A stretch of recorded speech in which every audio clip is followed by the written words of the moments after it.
En primer lugar intervendrá Jorge del Castillo, que ya se encuentra a nuestro lado en el atril.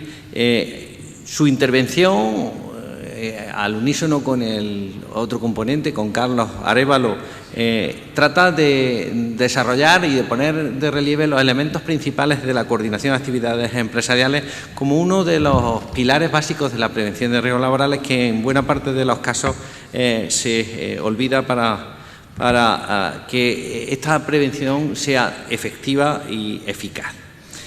Don Jorge del Castillo es ingeniero industrial. Rápidamente os haré una presentación de su extenso y variado currículum, tanto profesional como de investigador. En materia de prevención de riesgos laborales, como digo, es ingeniero industrial, licenciado en Ciencias Económicas y además ha sido funcionario público, titulado superior del Instituto Nacional de Seguridad e Higiene en el Trabajo, técnico superior en prevención de riesgos laborales, las 3 especialidades. En la Administración General del Estado ha desarrollado distintos puestos como director general, vinculados a empresas señeras como AENA, además de miembro de distintos consejos de administración de empresas y entidades públicas.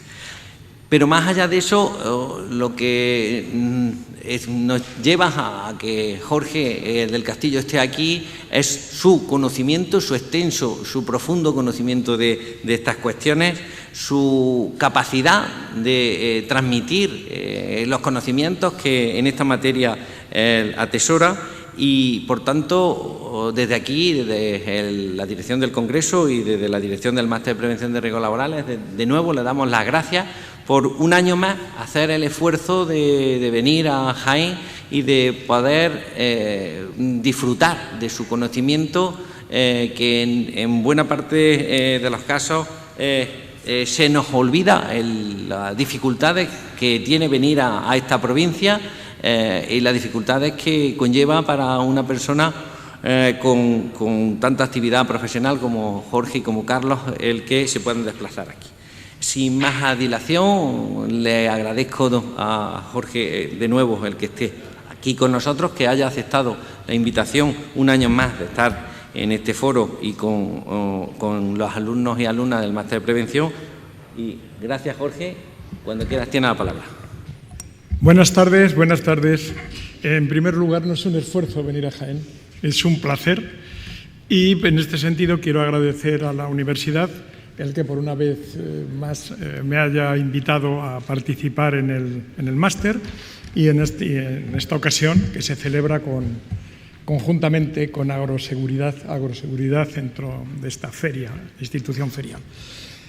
Bueno, como sois la mayor parte de vosotros gente muy joven, que estáis haciendo el máster, quiero introducir un pensamiento muy rápido inicial, en el sentido, porque ayer cuando estábamos haciendo la recepción comentábamos con algunos compañeros que la palabra técnico de seguridad, y la palabra técnico de seguridad quizá no sea la más adecuada para definir la actividad que vosotros vais a desempeñar profesionalmente. Vais a ser gestores además de una actividad complicada, porque vais a desarrollar algo que la mayor parte de las personas, de las empresas con las que os vais a relacionar, no están concienciadas al respecto. Y eso os va a dar un gran activo, un gran valor, porque vais a tener una visión anticipativa y estratégica de los sucesos. O sea, vais a ver algo que los demás no ven, que es el riesgo. Vais a ver las soluciones que los demás no ven porque no se lo han planteado, y vais a desarrollar una actividad primordial porque vais a contribuir a la defensa de la vida humana. Es decir, la importancia que tiene la prevención de riesgos es que si falla, son personas las que resultan dañadas. O sea, no es un problema medioambiental, no es un problema de calidad, ¿no? Son seres humanos que pueden tener un daño o que pueden morir. Vuestra profesión es muy importante, es trascendental. Y por eso quiero daros esta visión inicial, en el sentido de que os va a ser de enorme utilidad no solamente si vais a desarrollar vuestra profesión como técnicos de prevención, sino también para otras que pueden ser en ámbitos muy separados, pero para los cuales habéis desarrollado esa visión prospectiva, anticipativa, y esa visión de personas que van a resolver problemas y no a generarlos. Bien, me toca hablar de un tema muy complicado, que es la coordinación de actividades empresariales. Es un tema muy complicado, muy profundamente desconocido, y voy a intentar, entre Carlos y yo, en esta escasa hora que tenemos, desarrollarlo para que os situéis en qué consiste esto.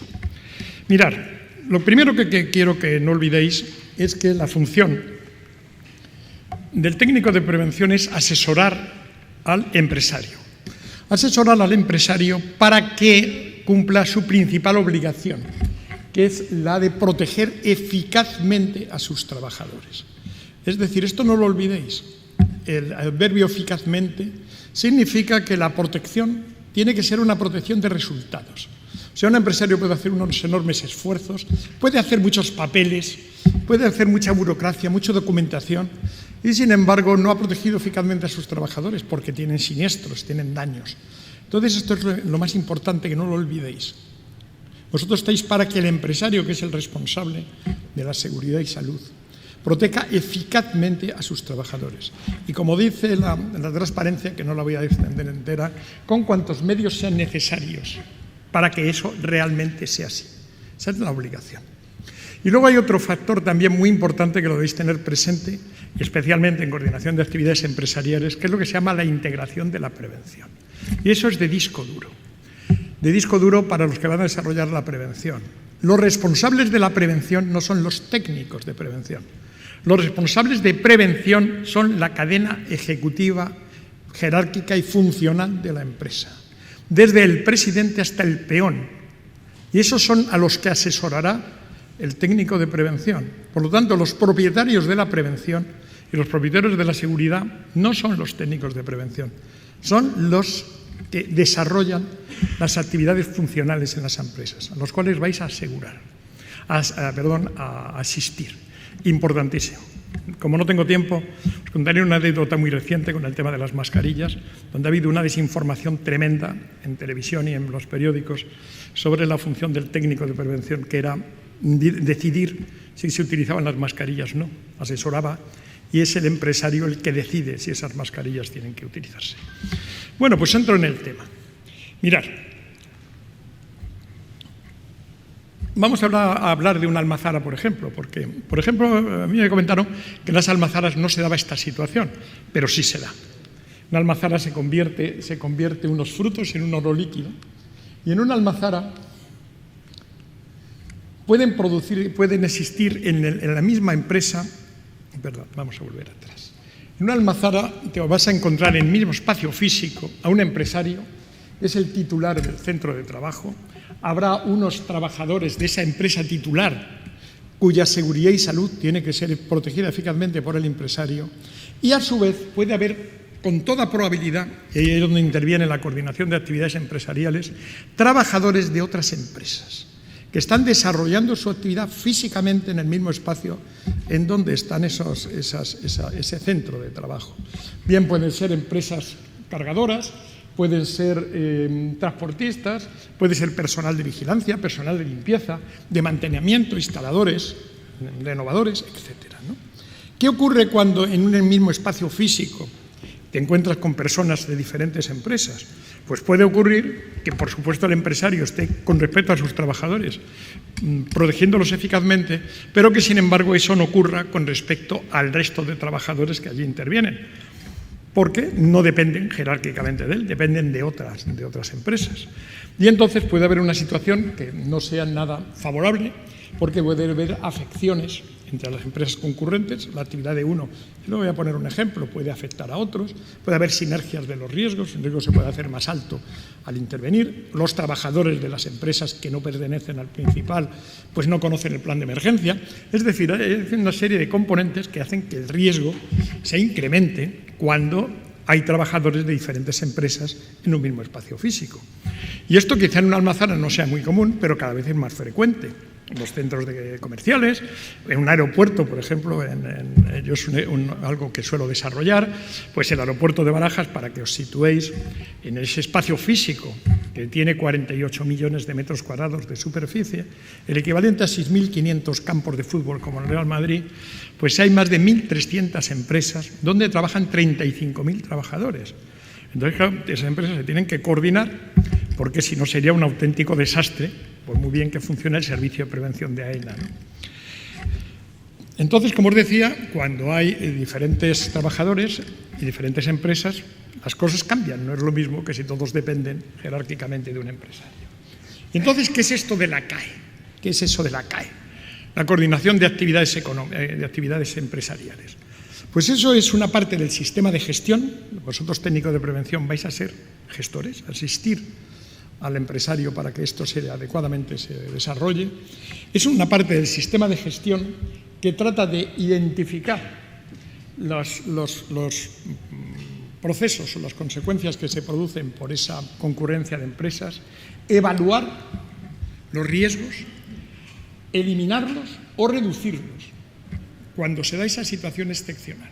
Es decir, no basta el funcionamiento normal de un técnico de prevención con respecto a un trabajador de una empresa, sino que tienes que tener en cuenta todo lo que ocurre a tu alrededor y actuar de una manera determinada, definiendo un sistema específico de gestión. ¿Qué ocurre cuando esto no se hace? Pues mira, aquí tenemos un ejemplo muy cercano, no en el tiempo, pero sí en el espacio. Cuando se fue a inaugurar la Expo en el año 92, se incendió el pabellón de la navegación y no se pudo inaugurar, no se abrió por un problema precisamente de coordinación de actividades empresariales. Había unos trabajadores soldando y había otros trabajadores con imprimación colocando el papel sobre las paredes. Hubo una chispa, saltó, se incendió el centro y no se pudo abrir. Figuraros, unos estaban protegidos en su trabajo, nosotros también lo estaban, pero la acción conjunta produjo una afección de un daño tan grave como ese que estáis viendo. ¿Cuándo se produce esa situación que obliga a aplicar la concurrencia y la CAE? Cuando, como digo, hay trabajadores de diferentes empresas que están conjuntamente en un mismo espacio físico.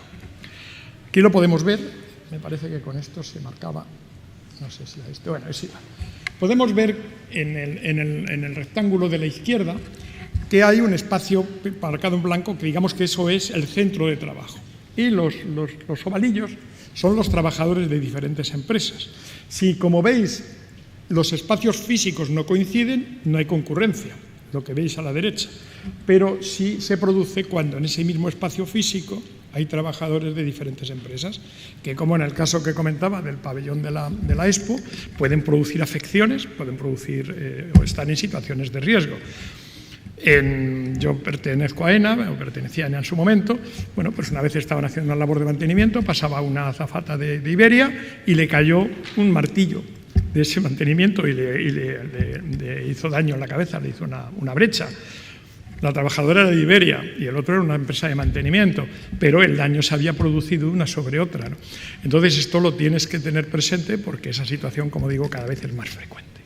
Pues se da esa concurrencia cuando en un mismo espacio físico hay trabajadores de diferentes empresas. Esto se regula específicamente en la Directiva Marco, en la cual se inspira la Ley de Prevención de Riesgos Laborales, y se desarrolla específicamente en la ley, en un artículo muy cortito, que es el artículo 24. O sea que cuando habléis de la coordinación de actividades empresariales, estáis hablando del artículo 24 de la Ley de Prevención de Riesgos Laborales. Es un artículo muy cortito, pero es un artículo muy complicado. Y entonces, cuando se modificó la ley, en el año 2003, se introdujo un punto sexto en este artículo para que se desarrollara a través de un Real Decreto. Y entonces hay un Real Decreto, el 171/2004, por el cual se desarrolla y se explica lo que significa ese artículo 24 y cómo se tiene que aplicar por parte de la empresa. Yo participé, en aquel momento formaba parte de la mesa del diálogo social, en representación de las empresas, de la COE, y participé en la redacción de este Real Decreto, desde los primeros borradores, que por suerte no salieron, Y luego, bueno, pues hasta el documento final, que tiene muchísimos defectos, pero que, bueno, si lo sabéis aplicar, pues se puede hacer con cierta, no digo sencillez, pero si hay claridad de ideas, pues se puede aplicar de una manera correcta. Se dan varias situaciones. La primera es la situación que prevé el artículo 24.1. Y esto significa lo siguiente. ¿Cuándo se aplica la coordinación de actividades empresariales? Como decía, cuando en un mismo centro de trabajo desarrollan actividades trabajadores de 2 o más empresas. Aquí mismo lo estamos sufriendo. O sea, aquí están trabajadores de la feria, trabajadores de la universidad, están trabajadores del catering, están trabajadores de limpieza, trabajadores de mantenimiento. Entonces, todos estos tienen que ser coordinados y coordinarse, ¿no? Y este artículo 24 se desarrolla en una serie de puntos en donde hay diferentes niveles. El primero es el 24.1, en donde dice que se da esa concurrencia empresa, cuando es lo que os he contado, y que los empresarios tienen el deber de cooperar entre sí para adoptar de una manera correcta la normativa de prevención de riesgos. Y deben establecer los medios de coordinación necesarios para que los trabajadores puedan estar protegidos, para que cada empresario proteja a sus trabajadores. Es decir, la universidad o la feria no es la responsable de las situaciones de riesgo que puedan tener los del catering, no, lo es su propio empresario. Lo que sí es que la feria tiene que coordinarse con el empresario del catering para que no se den las situaciones negativas por esa situación específica que da la concurrencia. ¿Qué se entiende por centro de trabajo o por lugar de trabajo? Es un sentido muy amplio. Se entiende todo el lugar, que puede ser el campo, o sea, si hay una recogida de aceitunas y hay diferentes empresas en ese espacio, también es un área de trabajo, es decir, en todo lugar en donde haya trabajadores desarrollando su actividad. Y, como digo, hay concurrencias y lo son de diferentes empresas. Y lo que se pretende con el sistema específico de gestión es que no haya esos daños, no haya esos riesgos específicos, sino que se apliquen correctamente las medidas preventivas. De tal manera que se controlen las interacciones, se adecúen los medios de protección, es decir, que se actúe de una manera que dé seguridad a todos, independientemente de ese hecho específico de que hay diferentes trabajadores. Y entonces, como os decía, hay 4 niveles. El primer nivel es el nivel más fácil, que es el nivel horizontal. Artículo primero. Vamos a ver, que se han pasado 2. Aquí está. Y que es el punto primero, que establece una relación totalmente horizontal, en donde todos los empresarios que están aquí presentes en esta feria, en este área de trabajo, tienen que coordinarse entre sí. Por el hecho de que yo me voy a, por ejemplo, pues no sé, a freír, y si me voy a freír, pues entonces voy a echar un humo, pues no lo que sea, o a limpiar con un líquido que puede ser dañino, aviso a los demás empresarios para que esos demás empresarios retienen a sus trabajadores o los protejan adecuadamente. Y es una colaboración de carácter horizontal.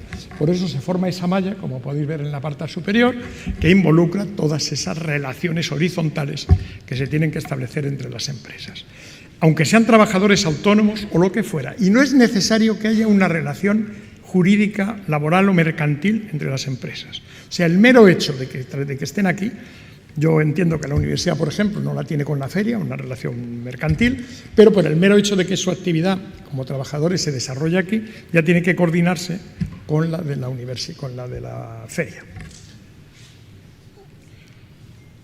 Y eso se da lugar a que las empresas intercambien información sobre los posibles riesgos, a que se comuniquen cuando hay una emergencia, tema clave. O sea, figuraros que en un aeropuerto se incendia y entonces no evacuarán nada más que los trabajadores de AENA. Entonces, los planes de emergencia tienen que ser comunicados para que las diferentes empresas los informen a sus trabajadores. Tienen que incluir, y esto es muy importante, en su evaluación de riesgos y en su planificación, esas empresas, el hecho de esa concurrencia, y darles la información a los trabajadores necesaria para que puedan desarrollar los del catering su actividad dentro de la feria. Resumen de este punto primero del artículo. Creo que voy bien. Necesitaría unos 10 minutos más, 15 minutos, me parece que vamos bien. En primer lugar, que el centro de trabajo es el área común. Eso es lo que define la coordinación, la necesidad de la coordinación de actividades empresariales. En segundo lugar, que la relación entre las empresas es horizontal. Es decir, yo no soy el jefe del catering, ni el del catering es el jefe del de limpieza. Cada uno de los trabajadores dependen de su empresario. Y es su empresario el que le tiene que garantizar la protección eficaz. No se produce, por lo tanto, ninguna transferencia de deberes. Cada empresario lo tiene respecto de sus trabajadores. Y, en definitiva, todos los aspectos relativos a la información, a la formación o a cualquier aspecto relacionado con la protección de esos trabajadores le corresponde a cada empresario concretamente. A los de la feria con respecto a los suyos, la universidad con respecto a los suyos, los del catering con respecto a los suyos, la limpieza, etcétera, etcétera, etcétera. Segundo nivel. Hay un segundo nivel que ya la cosa se empieza a hacer más complicada. Y es cuando uno de los empresarios es el que pone el centro de trabajo. Digamos, es el proveedor del centro de trabajo. Y eso es lo que el Real Decreto y la ley llama el titular del centro de trabajo. Aquí en este espacio físico, el titular lo es la feria. Y entonces tiene más obligaciones que las que tenía, aparte de ponerse de acuerdo con los demás de forma horizontal. En este caso, la ley lo que dice es que debe adoptar las medidas necesarias para que los otros empresarios, los que van a entrar a trabajar aquí, limpieza, seguridad, etcétera, reciban la información y las instrucciones precisas para que puedan operar con seguridad aquí. Es decir, que los señores del catering pues vienen de un bar o vienen de no sé dónde. No deben saber cuáles son determinados riesgos que pueden producir aquí a través de sus propios empresarios. Y el titular es el que tiene la obligación de dar esa información a los empresarios para que ellos lo trasladen a su vez a sus trabajadores. Y en definitiva, pues conozcan los riesgos que tiene este centro de trabajo y luego también aquellas medidas de protección, de prevención y de emergencias. Entre ello, por ejemplo, pues una evacuación en el caso de que se produzca un siniestro. Y como veis, el dibujo, la parte blanca y los trabajadores y el empresario que es el titular del centro tiene unas líneas que ya le unen con cada uno de los empresarios que aquí trabajan. Ese empresario tiene que dar toda esa información y además debe actuar en esos términos para que los otros lo integren en su planificación y protección. En definitiva, ha de informar, ha de instruir a los empresarios que trabajan aquí y esto lo deben considerar con respecto a esa protección eficaz que tienen que hacer respecto de sus trabajadores. Esto vale también para trabajadores autónomos y cualquiera que en el interior de este centro trabaje. Tercer nivel ya se complica más. Y el tercer nivel es lo que se llama empresario principal. Uno no elimina al otro, es decir, cada uno va absorbiendo las anteriores situaciones. ¿Qué es un empresario principal? Pues un empresario principal es lo siguiente, y lo represento a través de este triángulo en una pirámide. El empresario principal es aquel que subcontrata partes de su ciclo productivo. Por ejemplo, si yo subcontrato o contrato la limpieza, no forma parte del ciclo productivo de organizar ferias de esta institución, o la seguridad, o el catering. Pero si yo subcontrato, para una feria no me sale fácil, pero por ejemplo en una fabricación de un vehículo, pues yo en mi ciclo productivo de esa fabricación de un coche, pues yo dentro de mi fábrica subcontrato a trabajadores para que me hagan el motor y me lo instalen en el chasis del vehículo, yo estoy subcontratando parte de mi ciclo productivo. Es decir, si no contrato a esa empresa, lo tengo que hacer con trabajadores propios. Y lo que he hecho es intervenir a través de otros trabajadores garantizando esa producción, metiendo a otra empresa intermedia, ¿no? Y entonces, en ese caso, se da otra situación. Y es que ese empresario se convierte en principal, ya lo era concurrente, porque coincidía con otros, ya lo era titular porque este centro de trabajo le pertenecía, pero es que además ahora, si esa subcontrata la elimino, no produzco los vehículos y entonces me convierto en lo que jurídicamente se llama empresario principal. Y el empresario principal tiene, aparte de las obligaciones anteriores, tiene la obligación de vigilar el cumplimiento de la normativa por parte de las subcontratas, de toda esa cadena de subcontratas. O sea, ese empresario principal tiene que vigilar cómo cumple el contratista con el que negocia, un contrato de prestación, este con los siguientes, este con los siguientes. Y esto específicamente, además, se da en la construcción, porque legalmente el contratista principal de una obra es el empresario principal de todas las contratas y subcontratas que intervienen en ese proceso de esa edificación de esa obra, ¿no? Y en este caso, pues tiene que, como digo, vigilar el cumplimiento de la normativa. Tiene que establecer un sistema que le permite, de alguna manera, asegurarse que los demás están cumpliendo la normativa. Pero él no es el empresario de esas empresas que están encadenadas, lo es cada uno de sus propios trabajadores.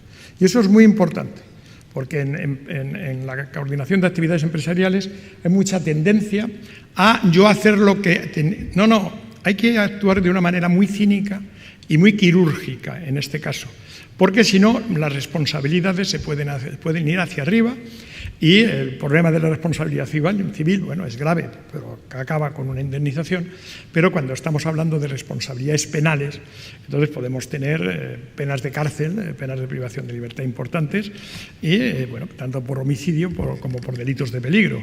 Y entonces hay que tener mucho cuidado. Por eso hay que ser muy cínico en el sentido positivo, filosófico, de persona que estudia, interviene y conoce los problemas y trata de buscar soluciones pragmáticas, y también muy quirúrgico para poder separar, definiendo en una empresa cuál es mi ciclo productivo, qué es lo que yo hago y de qué manera yo contrato otras empresas para que me hagan cosas. Si esas cosas son la limpieza, por ejemplo, o la seguridad, que son adjetivas o son importantes porque es el elemento clave de mi desarrollo empresarial, como os decía, pues colocar un motor en un coche, ¿no?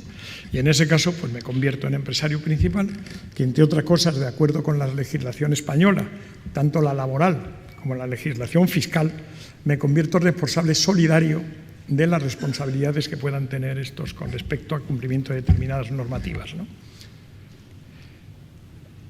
Por eso tengo que establecer sistemas de vigilancia que me permitan comprobar que esos contratistas cumplen, pero y con esto resumo, este deber de vigilar no supone que yo asuma las obligaciones de cada empresario. Es decir, yo vigilo al que el que coloca los motores cumple la normativa, pero él es el empresario de sus trabajadores. Él es el que tiene que protegerlos eficazmente. Y esto es muy importante tenerlo en cuenta porque no siempre se actúa de esta manera y entonces se buscan complicaciones que, como digo, pueden llevar incluso hasta responsabilidades de carácter penal. Por eso cada uno de los empresarios debe tener muy claro que es responsable de la seguridad de sus trabajadores y que no la traslada a ese empresario principal. Y esto la Directiva Marco, tanto como esto el Real Decreto, lo deja claro. Y termino ya, porque tendría para deciros más cosas, según el tiempo que me des. 5 minutos más. Bien. Bueno, es que la cosa se complica más porque como este es un tema muy complicado desde el punto de vista práctico. Da lugar a una enorme burocracia. Las empresas tratan de protegerse haciendo papeles, que además los bajan del Internet, que no valen para nada, porque en definitiva pues lo único que hacen es reproducir documentación que no tiene valor y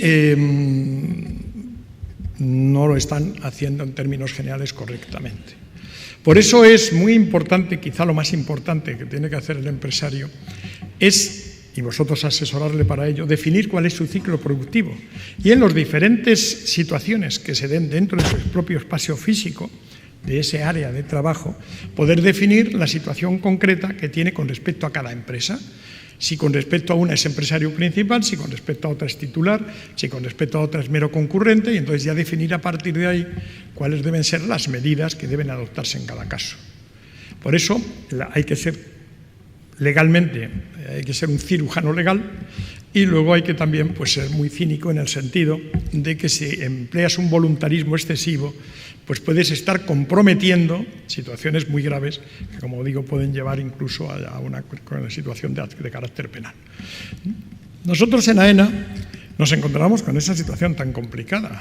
47 aeropuertos, de ellos el de Barajas, donde se da esas 1.300 empresas concurrentes, con 35.000 trabajadores, Además de ello, pues 60 millones de viajeros que pasan por Barajas todos los años. Calculamos, además de unos 120 millones un poquito menos, 110 millones de visitantes, lo que convierte a Barajas en una ciudad. O sea, en un día, si divides esos 150 entre pasajeros y visitantes que pasan por Barajas, salen 411.000 visitantes por día. Es decir, es como Palma de Mallorca y como casi 4 veces la ciudad de Jaén, que pasará por el aeropuerto todos los días. Entonces, claro, esto nos obligó a desarrollar una actividad profundamente quirúrgica para definir las relaciones que podíamos tener con todas esas empresas, con todos los operadores que podían estar en el aeropuerto y todas las situaciones que allí pudieran darse. Para eso nos permitiera tener una documentación que nos garantizara el que no acabábamos asumiendo responsabilidades que le correspondían a otros.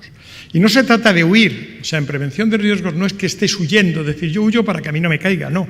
Es que tienes que situar la responsabilidad en donde es, porque si no lo haces así, lo único que estás produciendo es una maraña, lo cual lleva a la impunidad judicial. Y eso es lo que no puede ser. La verdad es que me siento un poco orgulloso del trabajo que hicimos ahí, porque en un lugar tan complicado como es este, en donde además en aquel momento estábamos haciendo la obra más importante de Europa, con 7.500 millones de euros de inversión, el AT4, las 2 pistas dentro de la torre de control, etcétera, y no hemos tenido ni una sola demanda judicial, ni una multa por parte de la Inspección de Trabajo como consecuencia de la coordinación de actividades empresariales. Y esto nos obligó a definir como primeramente cuál era nuestro ciclo productivo y a establecer las relaciones con las diferentes empresas y esos intercambios de información que daban lugar a una estabilidad jurídica que, como os digo, pues ha funcionado con bastante bien. No os voy a... Esto da para hablar muchísimas horas, es un tema muy complicado y, bueno, pues quiero resumir la idea de que esto que parece que es muy excepcional, el que haya trabajadores de diferentes empresas en un mismo centro, cada vez es más común. Yo diría que no hay, salvo una microempresa, no hay ninguna empresa que no tenga al menos la limpieza subcontratada y que esto, bueno, pues supone una de vuestras obligaciones, de vuestras competencias en vuestra función asesora para que el empresario desarrolle este artículo 24 de la mejor manera posible. Para lo más importante que nunca debéis olvidar, que es la protección de los trabajadores. Eso es lo más importante, porque esto se olvida mucho. Bueno, yo trato de cumplir la norma, cumplo la norma, pero no, si no se trata de cumplir la norma, se trata de que no haya accidentes, de que no haya daños a personas. Y luego también, en la medida de lo posible, que vuestro empresario, aquella persona que os contrate, cumpla la legalidad de aquella manera que le dé la mayor garantía de que no va a estar incurso en una responsabilidad administrativa en base a una multa, una responsabilidad penal, que es lo realmente, o una responsabilidad civil, pero ni una ni otra me preocupan. A mí realmente la que me preocupa es la penal, porque las otras, como dices, bueno, lo arreglas con dinero, pero cuando te ves incurso en un procedimiento penal que te puede llevar incluso a la privación de libertad, estamos hablando de un tema tremendamente serio. Por eso vosotras y vosotros vais a asesorarle para que no se encuentre en esa penosa situación y indeseable situación. Y no os quiero decir si encima es como consecuencia de un daño o de una muerte que ha podido tener un trabajador. Pues nada, muchísimas gracias por vuestra atención. Perdonar que como digo, pues haya tenido que resumir un tema tan complejo en unas poquitas transparencias y, bueno, confío en que os pueda provocar al menos un cierto interés con respecto a este tema. Muchas gracias.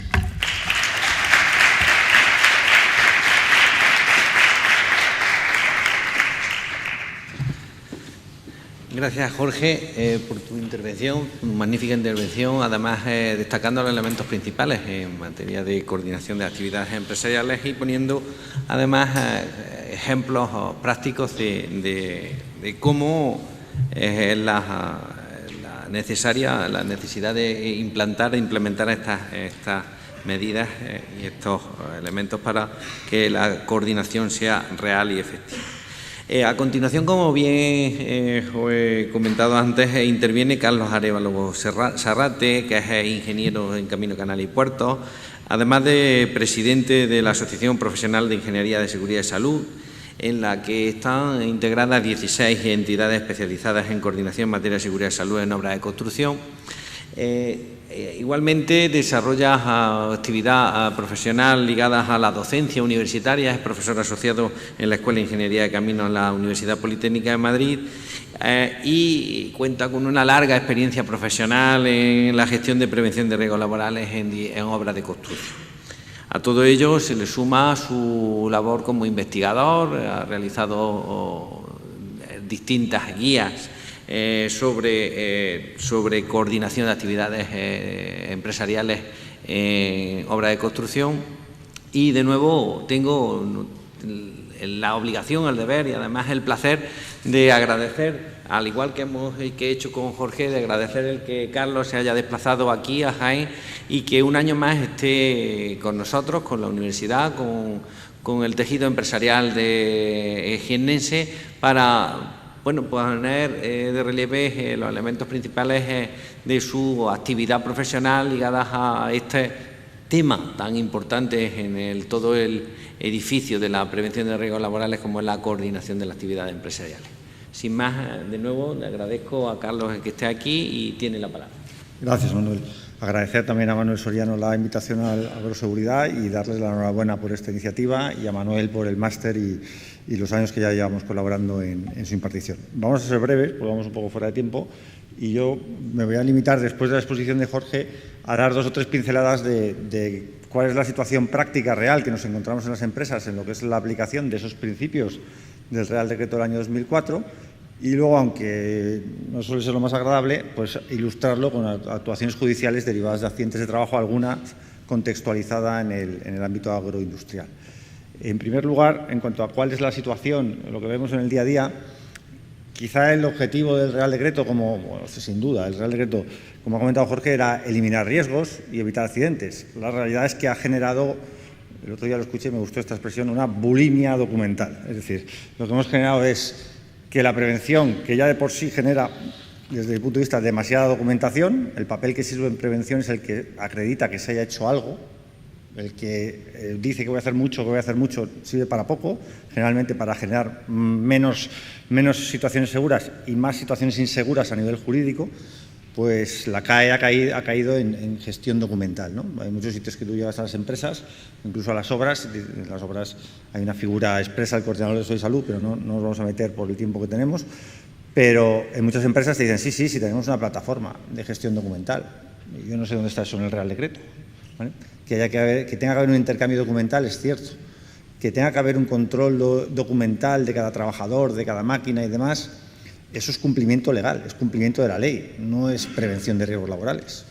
Entonces, se ha identificado en la práctica que a raíz de este Real Decreto lo que había que hacer era controlar el papel de todo el mundo y que los papeles, además, no tenían por qué tener una utilidad preventiva. Igual piden el seguro de responsabilidad civil, la aptitud médico-laboral, el documento del seguro del servicio de prevención, la mutua, estar al día de la seguridad social.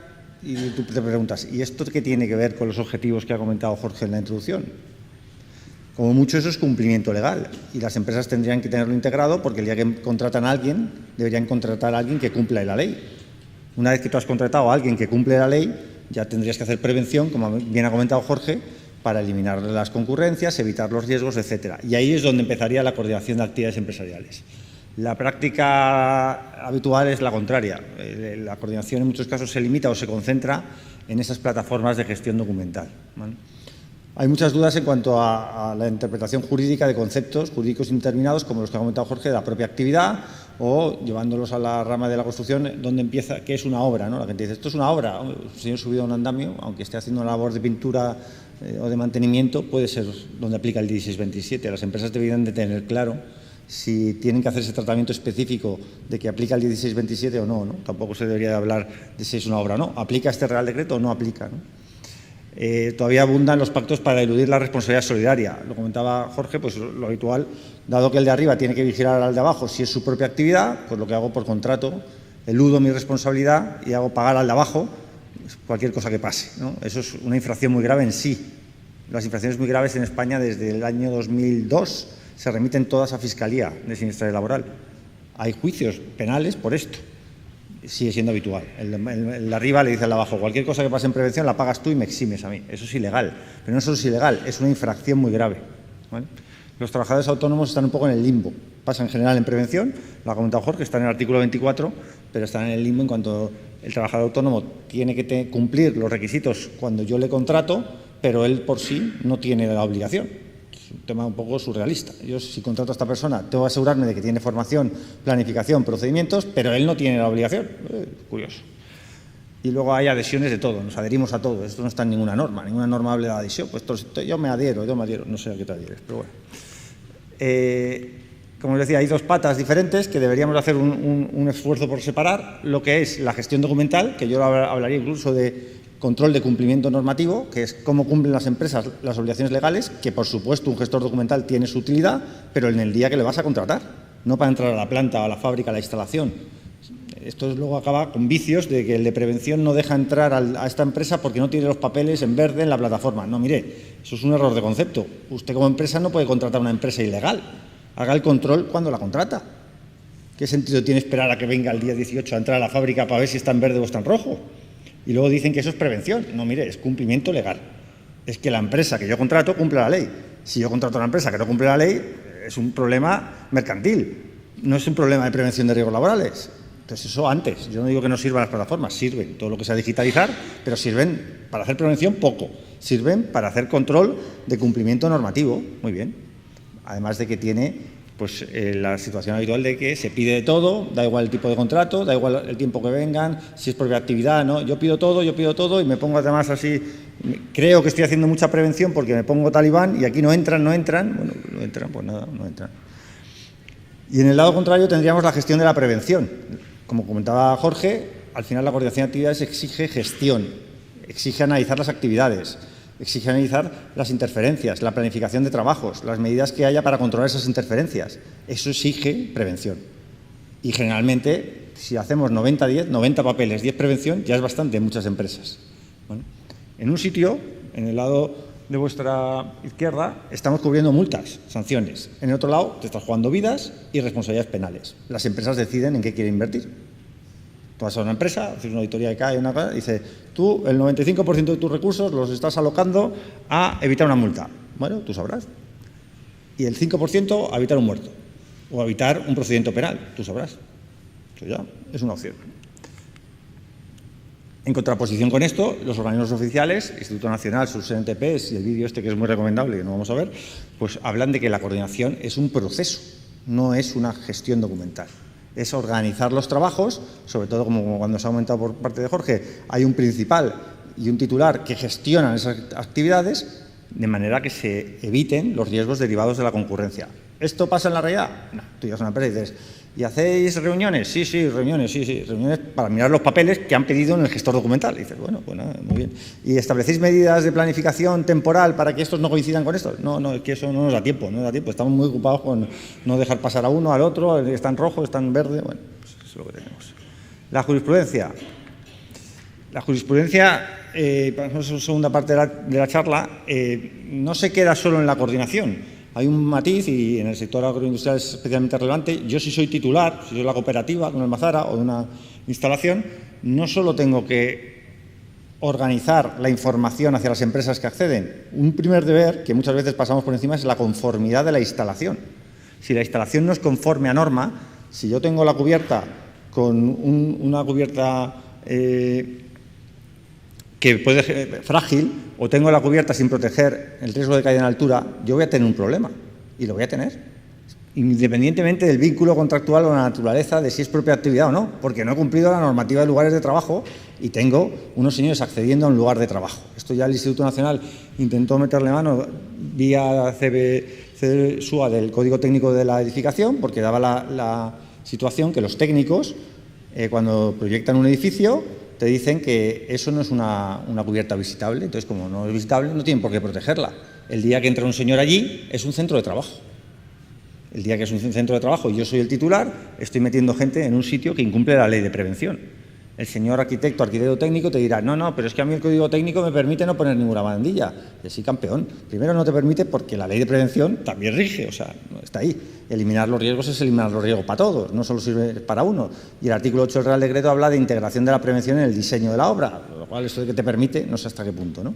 Pero es verdad que la cubierta puede ser no visitable a efectos del código técnico de la edificación, pero el día que eso está en funcionamiento, el titular tiene el deber de que esté y que sea conforme. En este caso, sancionan con un recargo de prestaciones por un accidente de una contrata que accedió a una instalación en la cual había puntos inestables en el tejado y no se había identificado ni la zona frágil ni, en su caso, el lugar donde atarse. El primer problema que tiene el titular es que aquella instalación no es conforme como lugar de trabajo.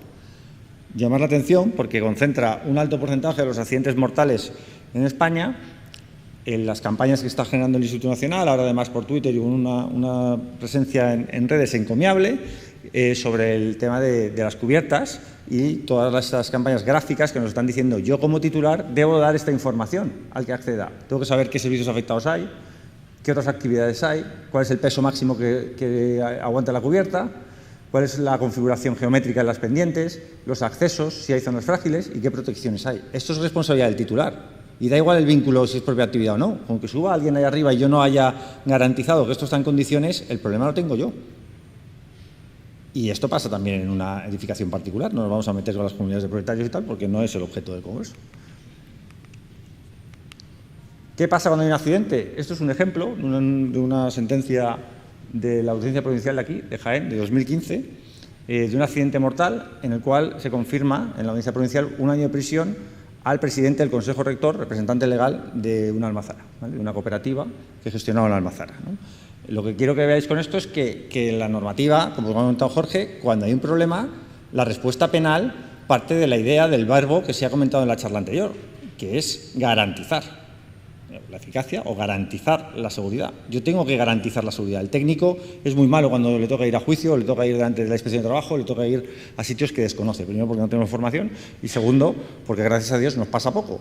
Pero tú vas con la idea, no, si hemos hecho esto, hemos hecho la evaluación, hemos hecho la plataforma, estaba en verde la empresa, no sé qué, no sé cuántos, muy bien, y tú tienes enfrente a alguien que está pensando en que la ley de prevención obliga a garantizar la seguridad, garantizar, ¿vale?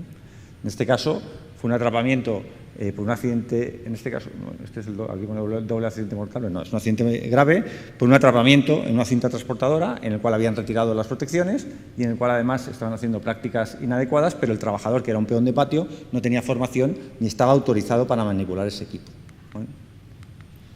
Esto lo vamos a pasar porque vamos un poco apurados.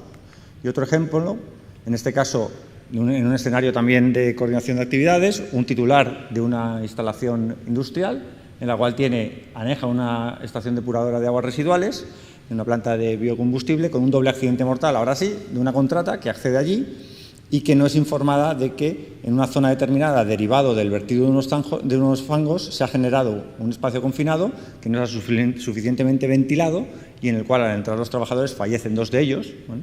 Y lo que se entiende por parte de la Audiencia Provincial, en este caso el TSJ y luego la Audiencia Provincial de Álava, es que el titular, los gestores de la instalación y las contratas son responsables penalmente, con penas de 1 año de cárcel a 6 personas, de esa falta de coordinación de actividades entre el titular de la instalación, que ha generado los riesgos, en este caso, a esas empresas de mantenimiento, y esas propias empresas que tampoco llevaron a cabo esa coordinación. Además de haber un recargo de prestaciones a las 2 empresas y una infracción muy grave en vía administrativa, en vía penal son condenados 6 responsables, 4 de ellos del titular y 2 del contratista, a penas de 1 año de prisión por esa sentencia que aparece ahí de la Audiencia Provincial de Vitoria. ¿Esto puede pasar en el ámbito agroindustrial que nos ocupa en el Congreso? Pues no solo puede pasar, sino que pasa. Este es un ejemplo de una iniciativa totalmente loable de la Junta, que conocéis todos, de Pudo haberse evitado, que está colgado en redes también, un accidente mortal en un espacio confinado en una almazara. Una campaña de recogida que fue muy corta, el trujal, que es el depósito en el cual almacenan los turbios derivados de la cosecha, el hecho de que no esté lleno del todo genera, y que el tiempo que va pasando, una serie de gases por la descomposición y la propia fermentación de los turbios, anhídrido carbónico y betano, que son más pesados que el oxígeno, desplazan al oxígeno. Estamos en una zona en la cual, en el momento que accede el trabajador, porque ha habido una necesidad de mantenimiento, no hay atmósfera respirable, el trabajador se desmaya, además cae, ingiere líquido y fallece, y los 2 trabajadores que van a socorrerle también son afectados, aunque pueden ser atendidos. Obviamente, si esto sucede en un escenario de coordinación de empresas, es decir, si estos trabajadores son de empresas que han venido a hacer el mantenimiento, el titular obviamente tendrá los problemas que hemos visto en el anterior caso, en una sentencia ya firme. Pues no hemos identificado la situación de riesgo como titulares, no hemos hecho una medición previa de oxígeno ni establecido un procedimiento de acceso a ese espacio confinado, no hemos informado a las empresas, etcétera, etcétera, etcétera, ¿no? Con lo cual, las responsabilidades administrativas las tendrá evidentemente, el recargo de prestaciones también y la responsabilidad penal también será evidente. Y vamos terminando.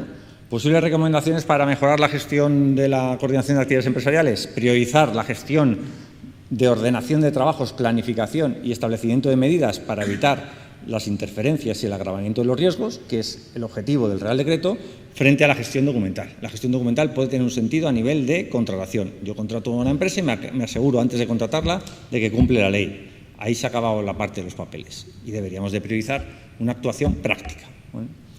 Deberíamos de separar la gestión de proveedores de la gestión de prevención.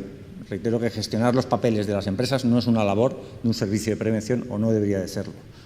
Integrar los aspectos preventivos en la gestión de esas empresas concurrentes, que como bien ha dicho Jorge, es raro el escenario en el cual no lo haya, tener claro cuál es la condición jurídica de cada contrato y tener en cuenta otros aspectos que muchas veces pasamos por encima, como la protección de datos. Es absurdo cuando empiezas a ver la cantidad de información que no cumple los principios básicos porque ni siquiera es obligatorio solicitarla, ¿vale? Se solicitan papeles de más, se entiende que pidiendo todo ya está, cuando al contrario puede ser un indicio. Se hablaba antes, si yo estoy pidiendo a todas las empresas todos los papeles como si fuese yo empresa principal, de facto estoy admitiendo mi condición de empresa principal, tendré que vigilarles, voy a vigilar a todos. Esto es quizá lo más grave de lo que ves cuando vas a una empresa. Entienden que casi todo ya es propia actividad y te dicen, no, es que así estamos más tranquilos. Digo, pues no sabes lo que estás haciendo. Pues si entiendes que todo es propia actividad, tendrías que tener a un vigilante detrás de cada trabajador de estos. Además de que no es tu propia actividad porque no es tu ciclo productivo, ni lo organizas, ni lo gestionas, etcétera. Ya, pero así me quito de dudas. Digo, bueno, pues me parece a mí que no tienes el criterio muy claro, ¿no? Y la última reflexión, sí que la normativa, yo creo que en este ámbito es francamente mejorable. Nosotros heredamos la normativa laboral de hace ya más de un siglo, que es lógico que la empresa de arriba responda de los incumplimientos del de abajo en materia laboral y haya cierta cobertura y paraguas de las empresas grandes a las pequeñas. Eso en prevención en muchos escenarios no tiene ningún sentido. Respetando que esto está en la ley y está claro, el hecho de que la responsabilidad solidaria sea automática muchas veces desincentiva la prevención. Si a mí me van a sancionar, pase lo que pase, si ese señor se equivoca poniendo un ladrillo o poniendo tal, me da igual. Si es que la responsabilidad solidaria no tiene mucho encaje real, más allá de garantizar coberturas laborales, que ya es importante, pero no la tiene a efectos preventivos en muchos casos, ¿no? Eso debería de pensar porque nosotros heredamos eso del ámbito laboral y eso genera situaciones en las cuales primero, hay una incertidumbre muy grande en saber si ese contrato es de mi propia actividad o no. Si viene un inspector después del accidente y me dice que es propia actividad, yo voy a tener una responsabilidad automática independientemente de todo lo que haya hecho. Y eso tiene poco encaje o poco afán de mejora preventiva.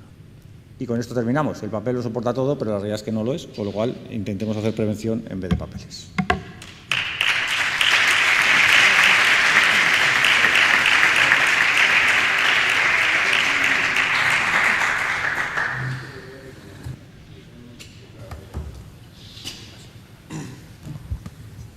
Gracias, Carlos, también por tu magnífica intervención y por haber destacado las consideraciones más importantes que en materia de coordinación de actividades empresariales y más ligadas al ámbito de la construcción, sin perjuicio de estas reflexiones y puntualizaciones en el ámbito de la agricultura, en el sector de la producción de aceite de oliva, han sido muy relevantes y muy importantes el que haya destacado esos elementos principales. Entraríamos en el turno de preguntas y de intervenciones. Sin perjuicio de ello, me ha solicitado Jorge una pequeña intervención que le cedo la palabra para que ahora la haga y de manera continua hacemos el turno de preguntas y debate. Jorge. Gracias, Carlos. Gracias, Manuel. Sí, Carlos, es que has dicho varias cosas muy interesantes. Una de ellas es que el empresario titular, que es el que pone el centro a disposición de lo que las otras empresas, la de limpieza, seguridad o el catering, es responsable de la seguridad del centro. Es decir, que a lo mejor él no es consciente, porque como bien ha dicho Carlos, que a la cubierta no se sube en condiciones normales, pero no, porque no es accesible, pero que esa cubierta puede ser un centro de trabajo para otros trabajadores que van a trabajar allí. Entonces, o bien, como comentaba yo antes, pues puede producirse una evacuación. Esas previsiones de que hay otros trabajadores los tienes que tener presente en tu plan de evacuación. Por eso el titular tiene una enorme responsabilidad en el diseño de su propio centro de trabajo. Y aquí viene un tema muy importante, que es el de la mantenibilidad. Como persona que ha desarrollado puestos en AENA, pues te das cuenta de que algunos arquitectos son excelentes diseñadores, pero sin embargo no han previsto que después hay que limpiar los cristales o que hay que hacer una sustitución, un tratamiento del aire acondicionado, y bueno, le convierten en inaccesibles, lo cual es un extraordinario riesgo para esas empresas, porque no se ha hecho esa previsión que sí que figura en el código técnico, es decir, han de ser accesibles y mantenibles las instalaciones, ¿no? Entonces, eso es un tema muy notable. Otro tema muy notable también que quería comentar es la idea que he comentado de la falta de que no pensemos en el papel. Hay una tendencia a mucho papel, pensando que con eso te cubres.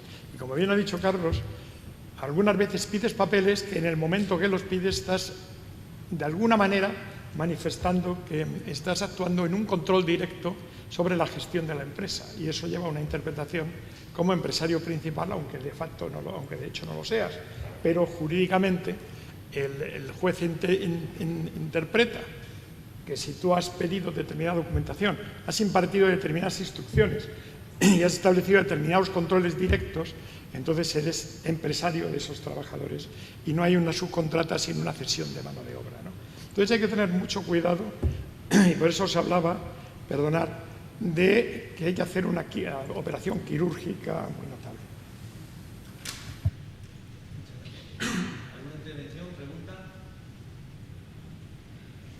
Una aclaración sobre el concepto propia actividad, que sé que es el punto crítico de...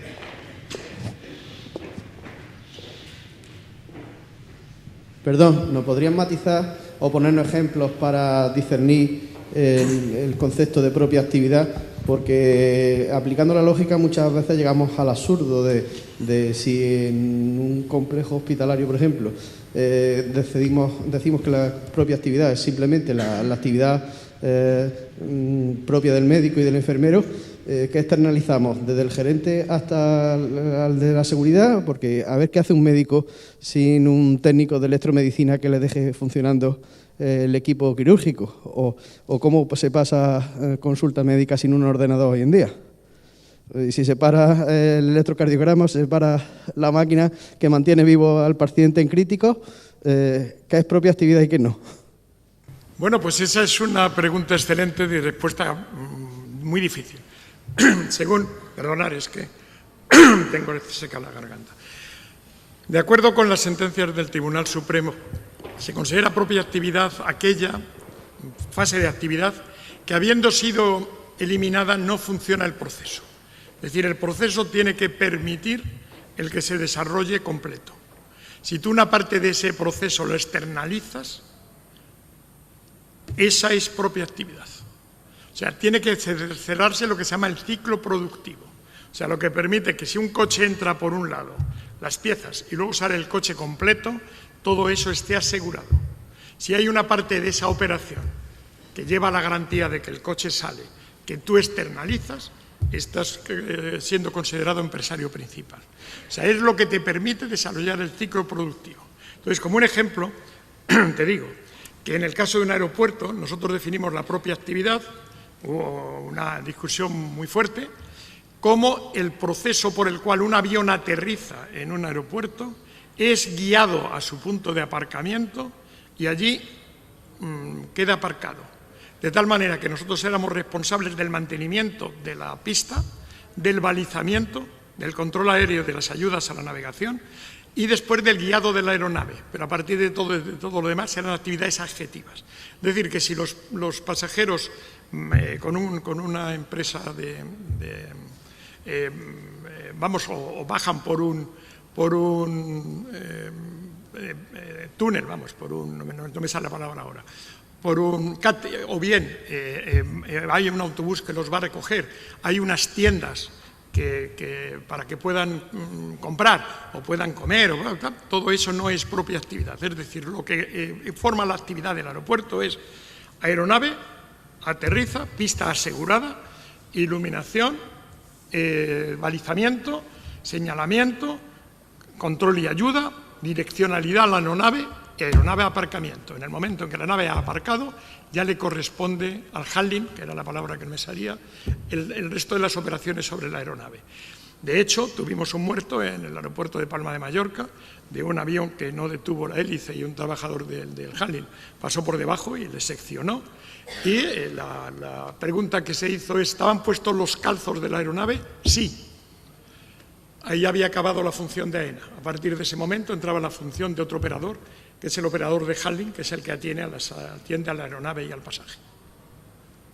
Y es muy difícil, o sea, como tú estás diciendo en un hospital, ¿dónde termina y dónde acaba? Porque claro, tú tienes que garantizar que efectivamente funciona el respirador o lo que fuera. Es muy difícil, por eso hay que hacer una operación muy jurídicamente complicada, que es ser capaz de definir tu propia actividad para establecer los regímenes contractuales, como ha dicho Carlos, más oportunos para garantizarte el no asumir responsabilidades de otros. Es muy complicado. Yo, por complementar, totalmente de acuerdo con Jorge, pero hay una reflexión un poco digresiva o disruptora. ¿Para qué quieres saber si es propia actividad? Entonces, esa es la pregunta que nos tenemos que hacer. Si es para pedir papeles, bueno, puede tener sentido, porque es verdad que tú eres responsable solidario de los papeles que tenga mal la contrata, pero volvemos al cumplimiento legal. Si es para hacer prevención, yo no tengo tan claro que tengamos que saber si es propia actividad. Hay una sentencia del Supremo, yo la he pasado, los manuales tendrán las transparencias para el que lo quiera, que habla de, yo la llamo la fábrica de Charlie y la fábrica de chocolate. Un señor que se dedica a hacer chocolate y tiene un muerto arriba en una cubierta en una obra. No hay propia actividad, no hay vínculo de propia actividad. El señor acaba imputado y condenado, el dueño de la fábrica. En prevención, para evitarle el accidente, la propia actividad está superada. Porque si tú tienes ámbito de gestión sobre esa actuación, da igual que sea propia actividad. Me diréis, ¿y qué tiene que ver Charlie, el de la fábrica de chocolate, con los de la obra de la cubierta? Que la cubierta estaba mal. Que la cubierta estaba mal y se cayó el contratista. Entonces, ¿cuál es la relevancia ahí de la propia actividad? Entonces, yo intentaría, porque es verdad que yo las fases que ha comentado Jorge las he pasado también en mi vida profesional, el examen de la propia actividad o no tiene mucho sentido a nivel de cumplimiento normativo, a nivel de cumplir la ley y de asegurar las multas que te van a caer a la inspección de trabajo si la subcontrata no está al día de la seguridad social, si no tiene a los trabajadores formados, si no tiene evaluación, si no tiene etc., todo lo que todos sabemos, haz todos los análisis que sea. A efectos de prevención, el concepto, para mí, es la esfera de lo que tú gestionas. Si tú gestionas cosas, preventivamente vas a tener que hacerlo bien. Si la contrata se dedica a lo mismo que tú, no necesariamente tienes una deuda preventiva reforzada para con ella. Yo pongo siempre el mismo ejemplo. Dragados y FCC tienen vínculo de propia actividad, evidentemente. Dragados promueve una obra y se la da a FCC por responsabilidad social corporativa y no tenerla dentro. ¿Ahí Dragados tiene que controlar a FCC? No. ¿Hay propia actividad? Sí. Entonces, tenemos que ir a la realidad del hecho, de la actuación, de lo que está ocurriendo. Y sin haber vínculo de propia actividad, tú puedes tener responsabilidad en un accidente de una empresa. Y no una vez ni dos, un montón de veces.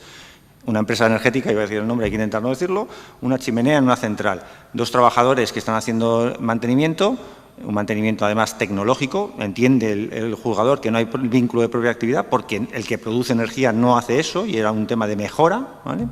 Se cuelgan, se caen, se matan porque estaba en malas condiciones la parte de arriba de la chimenea. Pues obviamente, no hay vínculo a la propia actividad, pero lo importante no es la propia actividad. Y si yo genero un riesgo, ya solo por coordinación, tengo un deber preventivo, independientemente de que haya propia actividad o no. Si hay un accidente en una contrata que no es de propia actividad, pero yo estoy generando riesgos o estoy agravando, como decía Jorge, riesgos de otros sobre él, yo tengo responsabilidad. Entonces, muchas veces los prevencionistas nos ponemos una barrera falsa, que es que no sé si es propia actividad o no. Te da igual. Si tú generas el riesgo, participas del riesgo, gestionas el riesgo, es tuyo. Se ha acabado. Y muchas veces, y a nivel de papeles estoy 100% con Jorge, hay que ser quirúrgico y tú obviamente no pidas papeles si no hay vínculo de propiedad, y para la responsabilidad documental, por supuesto, haces examen. Para prevención no, para prevención tendrás que ver, y lo ha dicho Jorge también, dónde están los riesgos, cómo los eliminamos y cómo los controlamos. Y para mí, y eso ya sí que ya es opinión personal, no de los tribunales, no tiene ningún sentido que yo controle a todas las contratas cómo monta él un andamio, por mucho que haya propiedad, ninguno. Bueno, como ejemplo curioso, una empresa de fabricante de automóviles, cuyo nombre no diré, que estoy visitando, para que no se produjera el ciclo completo, que lo era del vehículo, había separado físicamente una zona, una nave físicamente fuera de la nave donde se desarrollaban sus operaciones, y había subcontratado todo el acabado del vehículo, la colocación de los neumáticos, de las luces, bueno, todo el acabado del vehículo, y el vehículo salía de la zona controlada por él, entraba en la otra zona, y como no había trabajadores suyos dentro de esa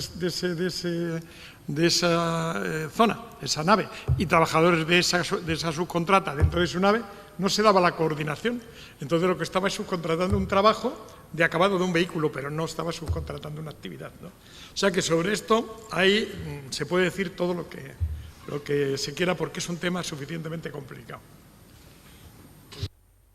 Pues muchas gracias. Dada la hora, intentamos el no dilatar más a esta mesa y podamos seguir con el desarrollo del programa. ¿Sí? Sí. Que la han...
Fábrica de chocolate, yo me parece que no es un tratamiento justo. O sea, la forma en la que el hecho de que el titular en ese tipo de situaciones responda también, solo ha aumentado el número de los responsables, pero no ha evitado realmente lo que se trata, porque que yo, el de la fábrica, le tengo que decir a una persona que trabaja todos los días en cubierta, que esa cubierta tiene la posibilidad de romperse, eso lo sabe él mejor que yo.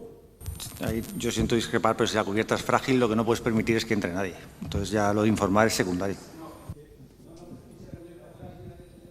Por el tema del tiempo, ¿vale? Si queréis lo hacemos después fuera, ¿vale?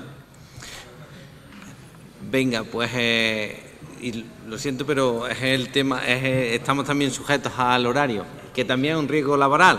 Ya sabéis que es un riesgo psicosocial. Sin más dilación, pasamos al desarrollo de los talleres. De nuevo agradezco a Carlos, a Jorge y a Carlos la presencia aquí hoy, y a todos ustedes por estar como miembros, como participantes en este congreso sobre agroseguridad. Buenas tardes, y pasamos aquí en el hall para los alumnos del máster de prevención al desarrollo de los talleres. Gracias.